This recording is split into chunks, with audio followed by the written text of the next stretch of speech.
Roland Menet, Le Psautier, premier épisode. Les éditions Peters ont publié entre 2017 et 2020 les 6 volumes de mon commentaire du Psautier. Un volume pour chacun des 5 livres qui forment le Psautier et un volume où j'étudie les rapports entre les 5 livres, c'est-à-dire l'architecture de l'ensemble du Psautier. Il avait été prévu d'en faire une présentation publique à l'université grégorienne où je suis professeur émérite. Mais la pandémie du Covid-19 en a décidé autrement. On m'a donc vivement conseillé d'en faire une présentation d'un autre type, de les présenter de la manière la plus simple possible pour le public le plus large. Je le ferai donc en 6 étapes, en présentant chacun des 6 volumes dans l'ordre où ils ont été publiés. L'ordre de publication pourra surprendre. Nous aurons l'occasion de nous expliquer sur cette question. Commençons donc par le dernier des 5 livres du Psautier.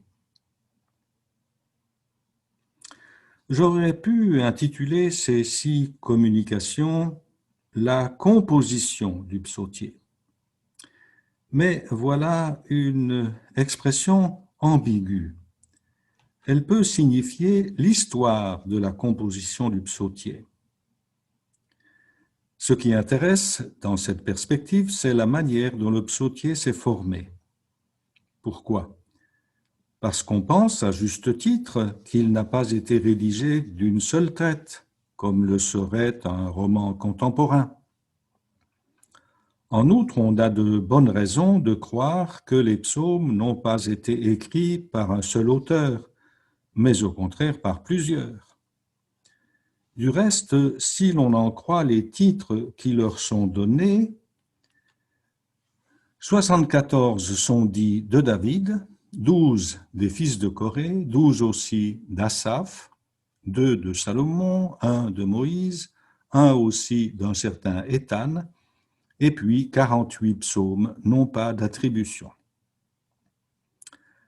Ainsi, les psaumes composés par un assez grand nombre de poètes à différentes époques, en différents lieux, se seraient agglutinés petit à petit en de petites collections indépendantes avant d'être réunis en un seul livre. En somme, un processus complexe, une longue histoire qu'il s'agirait de retracer pour mieux comprendre le texte. Nous avons évoqué l'exemple d'un roman moderne rédigé par un auteur unique. Mais prenons un autre cas, celui d'un livre de poésie, toujours d'un même auteur. Si un roman a pu être écrit d'une seule venue, tel n'est pas le cas d'un recueil de poèmes.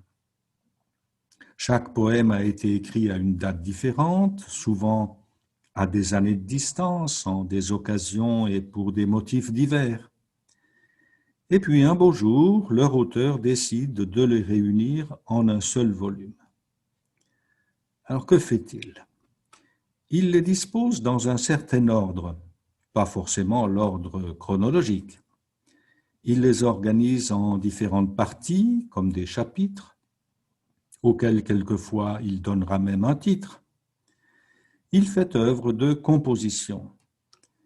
Il avait fait œuvre de composition pour chacun de ses poèmes. Maintenant, il fait œuvre de composition à un niveau supérieur, celui de l'ensemble du recueil. Bien, supposons d'abord que nous ayons des renseignements très précis sur la date et sur les circonstances de chaque poème, qu'on ait aussi des informations sur le travail de composition du volume, parce que, par exemple, nous aurions le journal du poète dans lequel il réfléchissait par écrit à son projet, aux différentes façons qu'il avait envisagé d'opérer son choix de poèmes parmi la multitude qu'il avait composée. Tout cela serait très intéressant pour comprendre bien des aspects du recueil publié. Mais imaginons au contraire qu'on ne sache absolument rien de la rédaction de chaque poème et pas davantage de la formation du recueil. Nous n'aurions que le volume publié et ajoutons même que nous ignorions le nom de l'auteur, donc que nous ne sachions rien du tout de sa vie. Alors dans ce cas, nous ne pourrions rien dire sur ce livre, nous ne pourrions pas l'analyser, nous ne pourrions pas le commenter, mais bien sûr que si. Et puis, nous ne sommes pas complètement démunis devant le psautier avec les 150 psaumes qu'il contient. C'est que le livre lui-même s'organise en 5 parties, que la tradition appelle curieusement 5 livres. Voilà donc un livre formé de 5 livres. Et comment le sait-on? Chaque livre a-t-il un titre? Non, mais chacun est doté d'une conclusion semblable, une conclusion qui est comme une sorte de signature. Ces conclusions sont appelées des doxologies. Une doxologie, c'est une formule plus ou moins longue qui rend gloire à Dieu.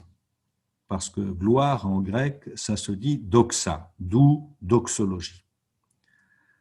Ainsi, le premier livre du psautier, soit les 41 premiers psaumes, s'achève par cette doxologie. Béni soit le Seigneur, le Dieu d'Israël, depuis toujours et pour toujours. Amen, Amen. À la fin du deuxième livre,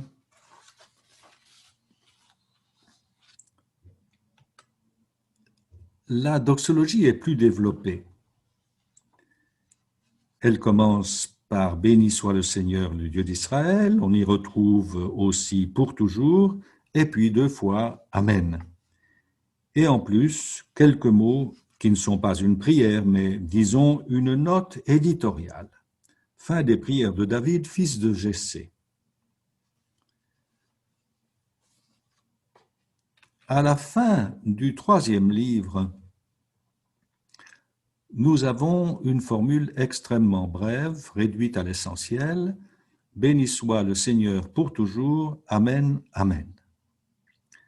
À la fin du quatrième livre, la formule est un peu plus ample avec une invitation lancée à tout le peuple de s'unir à la louange du psalmiste. Béni soit le Seigneur, le Dieu d'Israël, depuis toujours et pour toujours, et que tout le peuple dise Amen. Alléluia. Quant au cinquième livre, sa doxologie s'étend sur les 5 derniers psaumes du psautier, les psaumes 146 à 150. Parce que c'est non seulement la conclusion du dernier des 5 livres, c'est le grand final qui clôture en majesté l'ensemble du psautier. Nous aurons l'occasion d'y revenir. Bien, alors le psautier lui-même nous signale son organisation en 5 livres. Maintenant, il s'agit de voir si chacun des 5 livres est simplement un groupe de psaumes mis ensemble n'importe comment, ou au contraire, si ces psaumes sont organisés selon un plan, selon une architecture, où chaque pièce trouve sa place et sa fonction en relation avec toutes les autres. On a très longtemps pensé qu'il était inutile de chercher une organisation du psautier. Mais depuis 30 ou 40 ans, un certain nombre de savants ont commencé à se demander si ce ne serait pas le contraire. Il y a longtemps qu'on sait que certains psaumes vont par paires, par exemple les psaumes 50 et 51. Le psaume 50 est un réquisitoire où Dieu accuse son peuple de lui être infidèle. Et le psaume suivant est la réponse à cette accusation. Le psalmiste reconnaît son péché et se confie à la miséricorde de Dieu. C'est le fameux miserere. Pitié pour moi, Dieu, en ta bonté, en ta grande tendresse, efface mon péché. On sait aussi depuis toujours qu'il y a des groupes de psaumes qui ont le même titre, par exemple les psaumes de Corée, ou bien les psaumes des montées, les psaumes 120 à 134. Ces 15 psaumes, courts pour la plupart, forment une petite collection qui présente une cohérence certaine. Mais qu'en est-il d'un livre entier? Eh bien, examinons le 5e livre, c'est-à-dire les psaumes 107 à 150, soit les 44 derniers psaumes du psautier. Mais vous me demanderez, pourquoi commencer par le dernier des 5 livres? Eh bien, c'est simplement parce que c'est le premier que j'ai étudié et que j'ai publié en 2017. Et pourquoi donc ai-je commencé par la fin? Eh bien, tout bonnement pour des raisons pratiques. J'en avais déjà étudié des portions importantes et certaines depuis longtemps. Le psaume 145, un psaume acrostiche alphabétique. Un acrostiche alphabétique est un poème dont chacun des vers ou groupe de vers commence par une lettre de l'alphabet dans son ordre traditionnel. En français, c'est A, B, C, D, E, F, etc. En voici un exemple qui fait mieux comprendre ce que c'est qu'un acrostiche alphabétique.